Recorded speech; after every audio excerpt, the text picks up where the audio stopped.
So,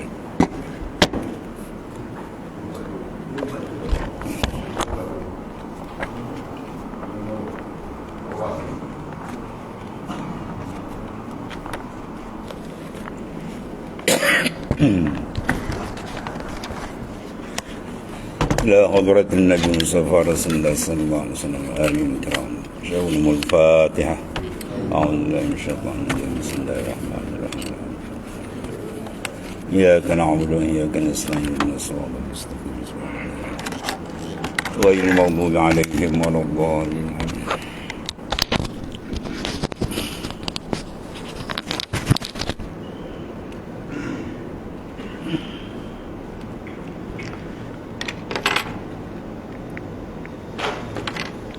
بسم الله الرحمن الرحيم قال مؤلف قال صلى الله عليه وسلم أيها العبد أمرتك بخدمتي وضمنت لك بقسمتي وأخبأت لك جنتي فأهملت ما به أمرت وطمعت فيما ادخرت وشققت فيما قسمت ولم أكتفي بضماني حتى أقسمت ولم أكتفي بالقسم حتى مثلت فخاطبت عبادا يفهمون فقلت وفي السماء رزقكم وما توعدون فورب السماء والأرض إنه لحق مثل ما أنكم تنطقون أيها العبد wahai hambaku, aku perintahkan engkau untuk berkhidmat kepadaku. Aku menjamin bagimu dengan agihanku, dan aku sediakan bagimu syurgaku. Lalu engkau sia-siakan apa yang diperintahkan dengannya, dan engkau tamak pada apa yang engkau simpankan, dan engkau ragu-ragu dengan apa yang aku agihkan. Aku tidak sekadar menjamin hingga aku mengagihkan. Aku tidak sekadar bersumpah hingga aku melaksanakan.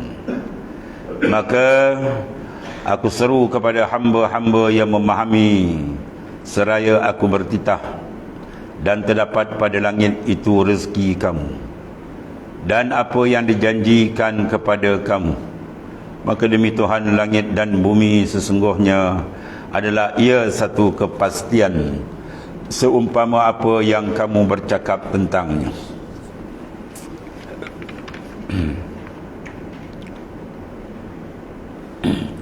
Di sini perhatian diberikan oleh Syekh Ibn Athaillah As-Sakandari radhiyallahu anhu, iaitu hendaklah kita menjaga dengan sungguh supaya maqamul khidmah tidak terlucut dalam amalan ataupun kehidupan kita.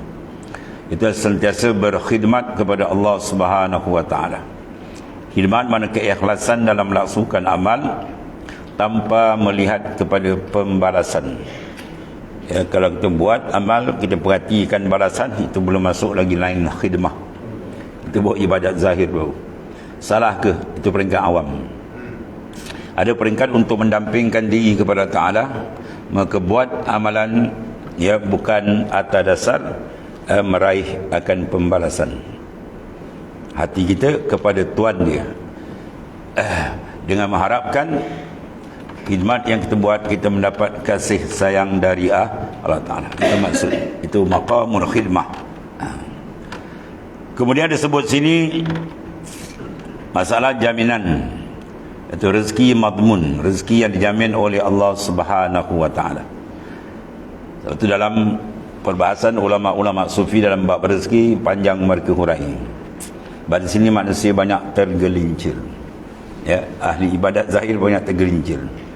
Dia ibadat tapi qalbi dia masih lagi tidak tenang dengan jaminan rezeki yang Tuhan sebut, wa ma min dabatin fil ard illa 'ala Allahi rizquha.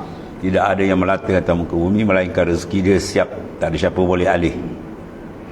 Cuma rezeki madmun ni tak perlu banyak, dan kadang-kadang tak makan pun Tuhan beri kekuatan bagi dia.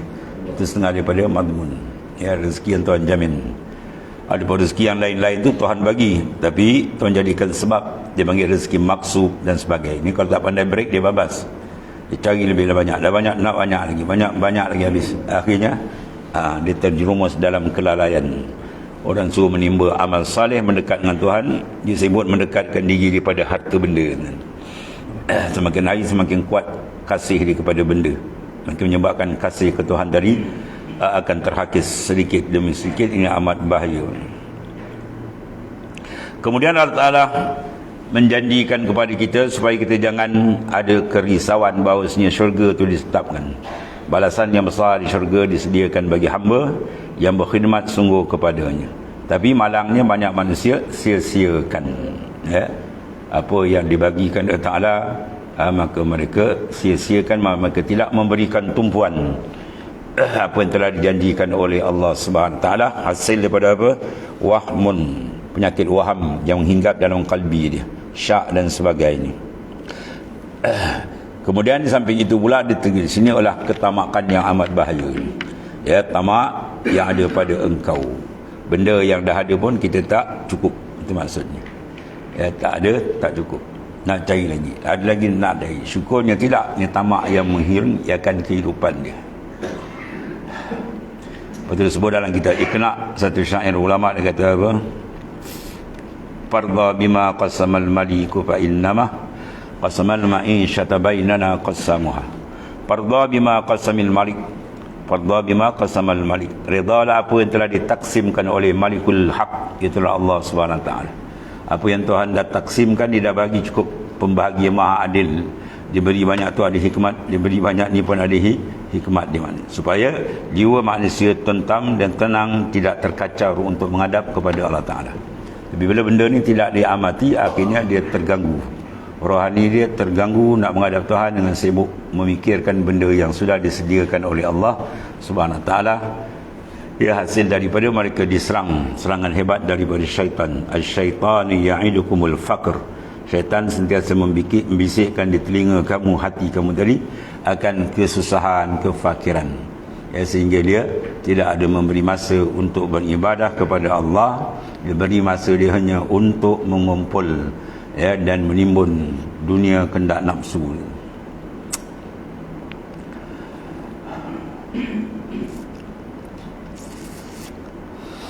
Allah. Maka di sini Allah Subhanahu Wa Taala menyatakan lagi bahawasanya diseru akan hamba tadi supaya memahami, ya, akan titah perintah Allah Subhanahu Wa Taala, sehingga Ta'ala sebut secara umum asal rezeki manusia. Wa fis sama'i rizqukum, di sama, di atas langit tu rezeki kamu. Apa maksud? Ai sababu rizki, sebab rezeki di langit. Apa? Al-matar, hujan. Kalau Tuhan belok hujan, dan bumi kemarau, kering kontang, tanah terbelah, binatang tumbang, akhir manusia pun tumbang. Ya, itu nikmat air banyak dibangkit dalam Quran. Ya, nikmat air. Kalau air Tuhan blok juga habis. Jadi maknanya Allah Ta'ala bangkit nikmat ni supaya manusia itu sentiasa ingat. Adapun kita tak boleh. Jangan kita beri orang, kita bangkit, batal pahala. Ya, la tubtilu sadaqatikum bil manni wal adha. Kamu jangan batalkan sedekah kamu dengan mengungkit atau nyebut itu batal pahala, sebab ini bukan kita punya. Adapun Allah tak ada, memang dia punya, dia boleh bangkit, supaya manusia itu jangan terlalai maknanya. Maka rezeki telah disiapkan di atas, di bawah, segala-galanya. Sebab rezeki ni banyak manusia terganggu, ya, rohani dia untuk pergi ke hadirat Allah Ta'ala. Qala mu'ali wa qad arazaqtu man ghafala anni wa asani fa kaifa la arzuqu man ata'ani wa da'ani wa yahaq al-gharisu lis-syajarati saqiha wa mumiddu lil khaliqati huwa bariha minni kanal ijadu wa alayya dawamul imdadi, minni kanal khalqu wa alayya dawamur rizq, a'udkhiluka dari wa amna'uka ibrari, a'ubrizuka likauni wa amna'uka wujuda auni, a'ukhrijuka ila wujudi wa amna'uka judi, laka hayyatu minnati wa fika azhartu rahmati. Sesungguhnya akulah yang mengurniakan rezeki. Betul, apa saja rezeki yang kita ambil, sama ada bentuk makanan, minuman, pakaian dan kegunaan-kegunaan yang lain, adalah yang merupakan rezeki yang dikurniakan oleh Allah Subhanahu Wa Taala, yang berbagai bentuk. Itu zahir. Yang batin lagi besar, iman, Islam dan sebagainya, itu adalah kurniaan dari Allah Taala. Mana jangan kita mencapai dan mengguna pakai, melainkan kita memandang ianya adalah benda yang telah ditaksim, dibagikan Ta'ala di azali lagi, supaya hati manusia itu tidak terhijab dengan Allah Subhanahu Wa Taala dalam pengambilan rezeki. Ya, kalau tak berjaga maka kita terhijab dalam pengambilan rezeki. Kita nampak di kita yang usaha, kita nampak orang, menyebabkan terhijab. Dan tidak ada azab paling besar bila qalbi insan dihijab. Ya, azab paling besar ialah apa? Wujudul hijab, terdindingnya hati daripada Allah Subhanahu Wa Taala. Dan sungguh akulah yang mengurniakan rezeki pada orang-orang yang lalai dan menderhakaiku. Mana orang yang lalai, si kafir tu pun Tuhan bagi lagi. Ya, maka bagaimana mungkin aku tidak mengurniakan rezeki kepada orang yang taat? Yang kafir itu pun Tuhan bagi, ya, apatah lagi yang taat dan sentiasa berdoa kepadaku. Tapi cuma pembahagian lain lah. Pemberian pada orang kafir itu dia panggil istidraj, ya. Ada pada orang mukmin itu alir rahmah, kena rahmat Tuhan. Dibagi rezeki menyebabkan dia lagi senang beribadah kepada Allah. Yang kafir pula dibagi lagi rezeki lagi makin jauh-jauh dengan Tuhan. Wahai hak, mana celakalah engkau, dia yang menanam pokok, ya, iaitu yang menyiramnya, yang membantu makhluk, itulah yang menjadikannya. Allah. Dari akulah kejadian dan ke ataskulah kekalnya. Mana semua tu dari dia tu maksudnya. Hakikat dia yang mengurniakan tanaman-tanaman tu. Dia juga yang membantu, yang menyuburkan dengan siraman hujan yang diturunkan, ya, membantu makhluk pada menumbuhkan, menjadikan. Sebab satu ayat yang selalu dibaca pada tarhim, apa dia ayat ni? Ya, membaca tarhim, ingat ayat ni. Tuan tarhim ke tidur ni. Falikul habbi wan nawa. Ya, Allah Ta'ala tu falikul hab. Dia yang membelah biji-bijian yang kita semai. Ya, wan nawa. Biji-bijian yang kita semai tu padi, gandum, ya, kita pilihlah tanah terbaik, baja terbaik, semua baik, benih terbaik. Tiba-tiba Tuhan tak belah macam marawang satu dunia kan. Ya, tanam kering, semua tak ubah, tanah subur, tapi dia tak terbuka. Tuhan tegur kita sampai tahap tu. Falikul habbi wan nawa. Dia yang membelahkan, ya, menumbuhkan. Kalau kita semai tak tumbuh, satu dunia tak tumbuh semayan-semayan benih makanan asasi, meraung manusia. Apa dia nak makan ni, Pak ni? Jadi Allah Ta'ala bangkit tu supaya terketuknya jiwa manusia. Ya, yang dimakan tu kalau Tuhan tak belah jawab dia, tak tumbuh, sebiji makanan pun kita tak dapat maknanya. Allah. Kemudian dari akulah kejadian, mana dia yang menjadikan, menumbuhkan segala-galanya. Dan ke atasku kekalnya bantuan. Ya, semua bantuan-bantuan yang sampai. Sebatang pokok tu kita perhati daripada perkembangan pecah benihnya, dia naik sikit demi sedikit sampai dah besar dan mengeluarkan hasil. Siapa jaga tu? Ya, kalau dia tak jaga, maknanya dia tak izinkan hidup, mati kering jawab dia. Itu semua hendaklah diperhati dengan teliti. Ya. Fa'tabiru ya ulil albab afala tubsirun afala taqilun. Banyak ayat-ayat Quran yang seumpama.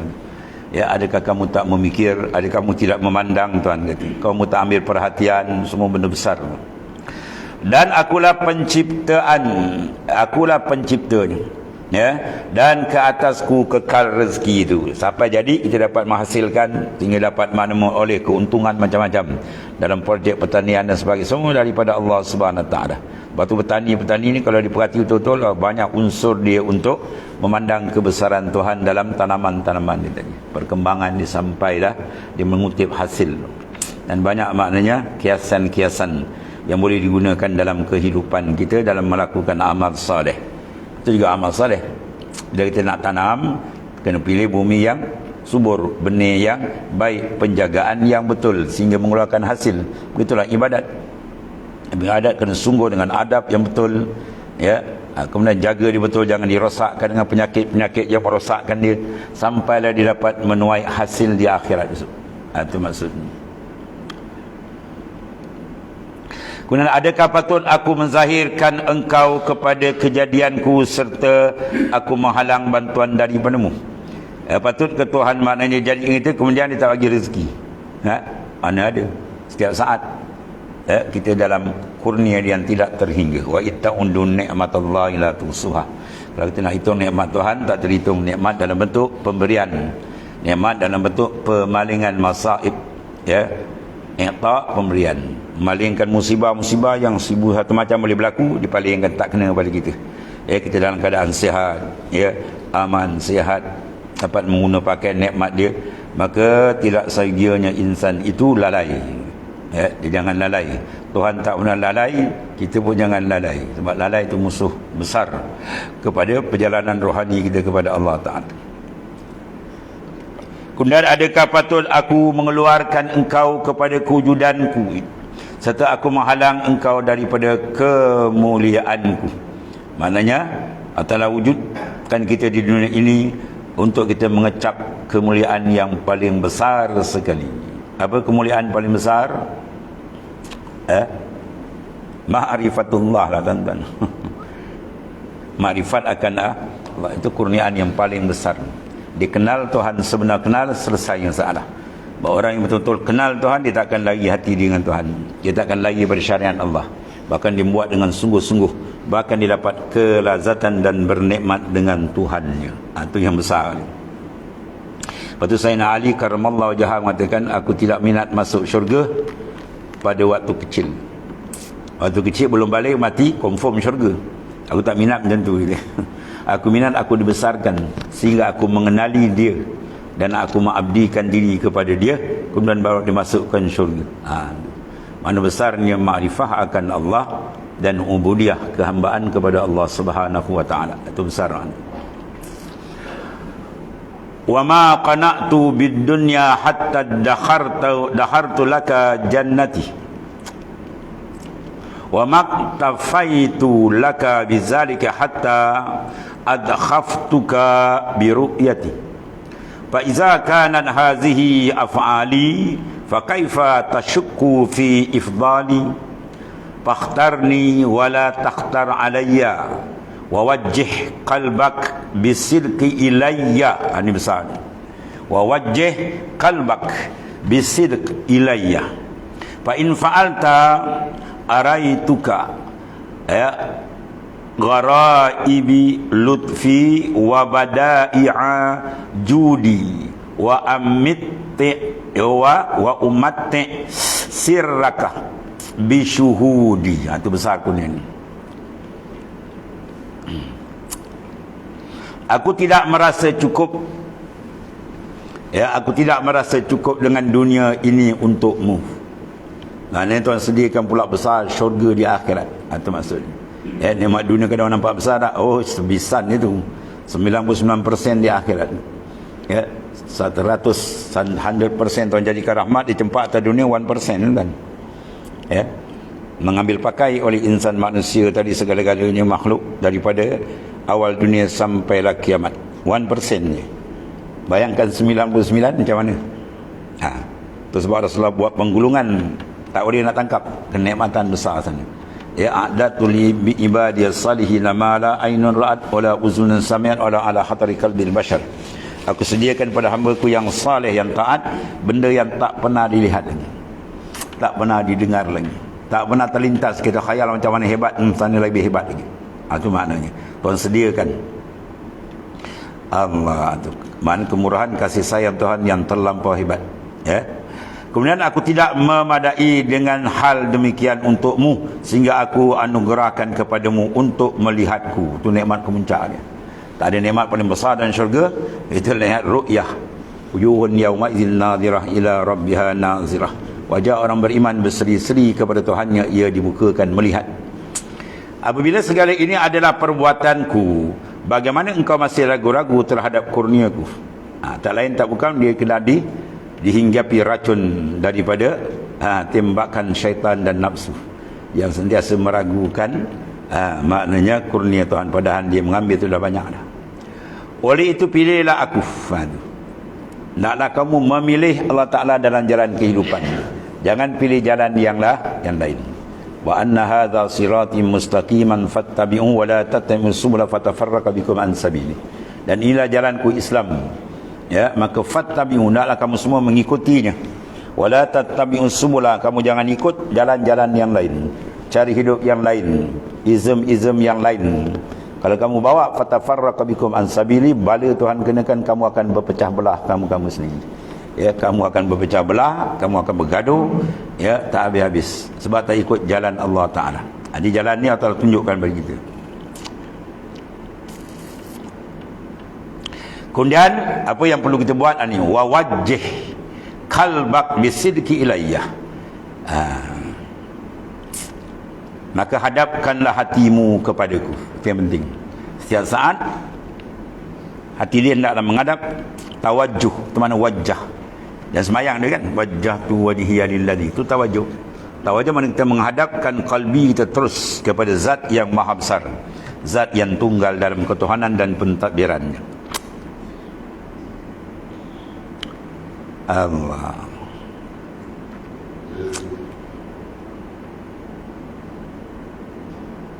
Maka hadapkan hatimu kepadaku dengan penuh kejujuran. Mana hati kita dalam menghadap Tuhan, jangan ada masuk benda yang lain, jangan ada gharat-gharat yang lain, tujuan-tujuan yang tak sepatutnya. Bulat bersih kepada dia. Apabila engkau melakukan dengan sebenar-benar tawajuh, yang sebenar-benar bisirkin, dengan sidik ilayya kepadaku, dia aku perlihatkan, ya, kepadamu segala keanehan lemah lembutku. Ya, araituka, aku berlihat akan dikau gharaib lutfi, atau bukakan berbagai-bagai pembukaan mukasyafah sebagaimana dapat oleh para awliya illahi ta'ala, ya, dan keanehan kelemah lembutan Allah Ta'ala. Itu bagi zikir Al-Latif, Al-Latif atau Ya Latif, itu kita perhatilah. Mana semua yang berlaku ni hasil daripada kelemah lembutan kasih sayang Allah Ta'ala. Dia mengadakan berbagai-bagai nikmat yang tidak terhingga balik. Dan minta supaya hati kita juga dijadikan lembut, ya, supaya mudah menghadap dan bernikmat dalam menghadap Allah Subhanahu Wa Ta'ala. Dan keindahan pemurahku, keindahan badi, ya, judi, kemurahan Allah Ta'ala yang sangat indah. Dan pasti aku menghiburkan, ya, wa umatti'u, aku beri hati kamu tamattu', mana bersedap, berhibur, sirrak, sir batin kamu, mana lubuk bagi lubuk hati. Qalbi, batin dia apa? Roh. Batin roh lagi, sir, itu yang ketiga. Ya, qalbi, roh, sir, khafi, akhfa, ya, dia pergi sampai 7 lataif tadi tuan, ya. Dengan menyaksikan daku, Tuhan berikan apa? Wa ummati, aku beri nikmat tamattu, bersedap, sirrak, sir engkau, batin bagi batin hati engkau, dengan apa? Bisyuhudi, dengan musyahadah. Itu makna penyaksian, ini makna dengan makna dia syuhud akan Allah Ta'ala. Dan itulah nikmat yang terbesar dalam dunia ni, ya. Wa itmamun naim bin nazar ila wajhil karim. Nikmat paling besar bila Tuhan buka pemandangan kalbi kita.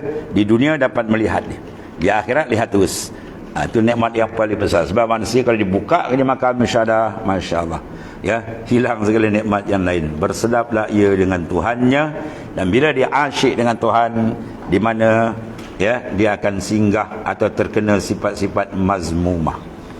Sebab qalbi dah asyik Tuhan ni tak berpandang berhadap pada makhluk, tak ada heran, makhluk puji tak rasa, makhluk ini tak rasa. Ya, ketiga itu barulah dia tamakun, mantap marifat dengan Tuhan.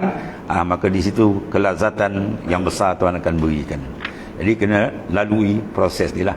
Kena ada kesungguhan dalam ibadat. Ibadat kena sungguh, bukan buat macam lepas batuk di tangga, dan buat dengan kesungguh tawajuh betul, baru dia akan berikan kenikmatan, kelazatan dan pembukaan dia. Qala mu'alif kala sallallahu sirra laqad azhartu at-tariq li ahli at-tahqiq wa bayyantu ma'alimal huda li zawi at-tawfiq fa bihaqqin sallama ilayya al-muqinun wa bi bayanin tawakkala alayya al-mu'minun alimu anni khairul lahum min anfusihim li anfusihim wa anna tadbiri lahum akhra min tadbirihim fa'az'anu li rububiyyati mustaslimin wa tarahu anfusahum baina yadayya mufawwidin. Sesungguhnya aku zahirkan jalan yang benar kepada ahli tahqiq. Mana orang yang duduk dalam maqam tahqiq, marifat dia dengan Allah Ta'ala, jatuh hati dia tidak berpaling melainkan dengan Tuhan yang sentiasa. Ma fi qalbi ghairullah. Allah Ta'ala berikan pada dia ahli tahqiq, mana orang yang sudah tahqiq. Apa Tuhan berikan ni hadiah, sebab dia mentahqiq amalan sungguh-sungguh kepada Tuhannya, ya. Dan aku juga menyatakan alamat-alamat petunjuk bagi yang mempunyai taufik. Wa bayantu, mana aku nyatakan terang, ma'alim, yang menyatakan segala alamat-alamat jalan petunjuk, ya, bagi siapa? Li zawit taufik, orang yang ada taufik. Yang ini dia panggil tanazul bawah, tahqiq atas, ya, taufik peringkat bawah sikit. Mana taufik? Orang yang mendapat kemampuan untuk ibadah. Apa makna taufik? Khalqu quwwata ta'ah fil abdi, itu makna taufik. Ya, khalqu quwwata ta'ah, Tuhan mengizinkan dan berikan kemampuan, kekuatan untuk beramal. Sebab ada orang dapat hidayah tapi taufik dia tak dapat. Hidayah dia dapat, dia tahu ni jalan baik, ni jalan tak baik, tapi dia nak duduk tak boleh. Dia tergelincir. Dia tahu benda tak baik, dia buat juga. Dia tahu benda ni baik, kadang tak boleh nak buat, tak mampu. Itu sebab dia ada hidayah ada, tapi taufik tak ada. Jadi kita minta taufik. Maka taufik tu Allah bagikan bagi orang yang mempunyai dapat petunjuk, atau bagi taufik, mana dia boleh mengerjakan amal dengan betul. Maka dengan kebenaran pula, bihaq, ya, maka dengan kebenaran orang-orang yang yakin menyerahkan diri mereka kepadaku. Sallama ilayya muqinun, orang yang betul-betul yakin, dia akan taslim, duduk dalam maqamut taslim, ya, dia menyerahkan bulat diri dia kepada Allah Subhanahu Wa Taala, zahir dan batin. Zahir diikat dengan syariat yang zahir, batin mengikat dia dengan syariat yang batin. Syariat yang zahir mana kita mengikut amalan-amalan yang sudah siap dalam huraian-huraian fuqaha ulama fiqh. Dan yang batin kita memakaikan sarungan pakaian rohani sebagaimana telah dihuraikan oleh ahlillah, ya, mana kita lengkap jalan di zahir dan batin. Zahir kita mengaji ibadat, batin kita istislam, serah. Jangan nampak diri kita. Selagi kita tak nampak diri kita nampak diri kita, amal tak usin kan. Tu kata kena membuangkan ananiah. Ananiah tu perasaan kita buat. Bila kita perasan kita buat, dia akan menjangkit penyakit apa? Mula penyakit rasa besar, rasa hebat, riak, ujub, semua yang kita baca tu punca dia apa? Dia tak hapuskan ananiah. Mana keperasanan diri, dia rasa diri yang buat. Sepatutnya bila kita buat, kita rasa itu semua dari Allah. Kul bifadlillah, tu ayat Quran, untuk mematikan ananiah. Ini kita kata mati ananiah, dia kata ni pahaman Jabariyah pula, otak dia. Ini tak betul, dia tak faham. Tu ayat terang tu. Kul bifadlillah, katakan ya Muhammad SAW, bifadlillah, dengan kurnia Tuhan kamu dapat iman, Islam, amal, semua kurnia dia. Apa makna semua kurnia? Jangan pandang diri kamu tu semua dari Allah, ya. Dalam suratul Fath kan, iza ja'a nasrullahi wal fath, bila datang Fatil Mekah, kemenangan. Wa ra'aitan nas yadkhulun fi dinillah afwaja. Kau lihat manusia berbondong-bondong masuk Islam. Cara menyambut dia apa? Pasabih, bukan bersorak. Pasabih, tasbih. Kemudian wastaghfir, bukan taksir. Apa makna wastaghfir? Kalau kamu rasa kemenangan ini dari kamu, sila minta ampun. Itu maksudnya. Jadi jangan pandang diri. Jangan pandang diri itu panggil kita menghapuskan ananiah. Banyak ayat Quran, hadis Nabi terang semua itu ya. Penghapusan anan. Sebab bila ada ananiah, keakuan aku, mana Tuhan? Aku yang nampak, Tuhan tak nampak. Aku ini saya. Oh, ambil tengok ni. Hijab. Ya. Ru'yati wujud. Ya, memandang akan kewujudan engkau itu hijabun. Ya, aku. Dan dengan keterangan para mukminin bertawakal kepadaku. Ya.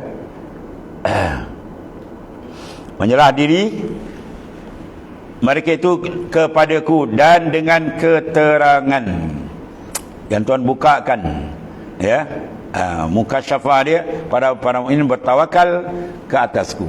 Ini dia antara apa? Nihaya kemuncak perjalanan rohani. Wa ala rabbihim yatawakkalun. Hanya kepada Allah saja mereka menyerah, nak serah pada yang lain apa bayang dia.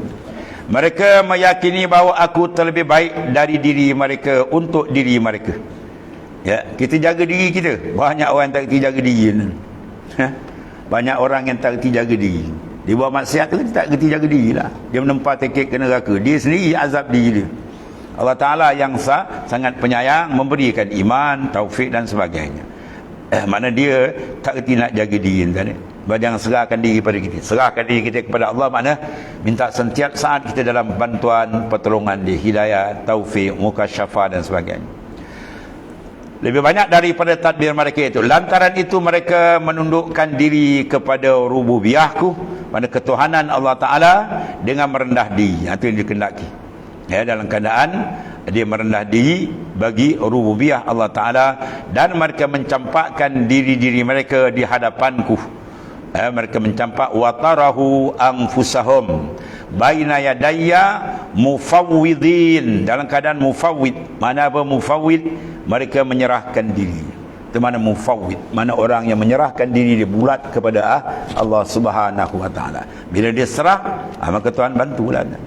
Ya, bila kita serah aja, Tuhan bantu dan kita mendapat kasih sayang dia. Saya selalu buat misal apa? Petang raya kita bawa dua anak kita, satu bongsu, satu sulung. Ya, nak beli pakaian. Yang sulung kata, kau nak apa? Tanya anak dia. Anak dia kata, serahlah pada apa, saya ikut aja. Yang seorang ni 10 kedai tak nak lagi macam. Ya, yang bongsu mana dengar dia kena lepuk kepala. Ini kau tak nak, ni lepuk kepala kau. Banyak kepandai kau. Mana serah. Bila kita serah, ikutlah apa nak. Itu mana dapat kasih sayang Allah Ta'ala. Dia jadikan kita golongan mufawwidin, mana orang yang menyerahkan diri kepada Allah Subhanahu Taala. Dia panggil tauhid, itu dipanggil maqamut tauhid. Kalau mutawakkilin, itu orang duduk makam tawakul. Ya, kalau mufawwidin, mana orang duduk dalam makam tauhid. Ya, musallimin, mana duduk dalam makam taslim. Dia duduk dalam makam taslim, dia panggil musallimin. Kalau duduk dalam makam tauhid, dia panggil mufawwidin. Kalau duduk dalam makam tawakul, dipanggil mutawakkilin. Itu semua ada makam-makam peringkat-peringkat yang disediakan oleh Allah Subhanahu Wa Taala. Kemudian sumakal ba'awwituhum iwadha zalika rahatan fi nufusihim wallahu alam.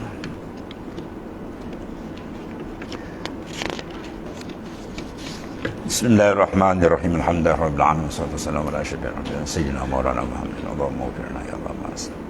Wa inna khairan kullahu biyadi anta bina ra'ufur rahim. Alhamdulillah. Subhanakallahumma.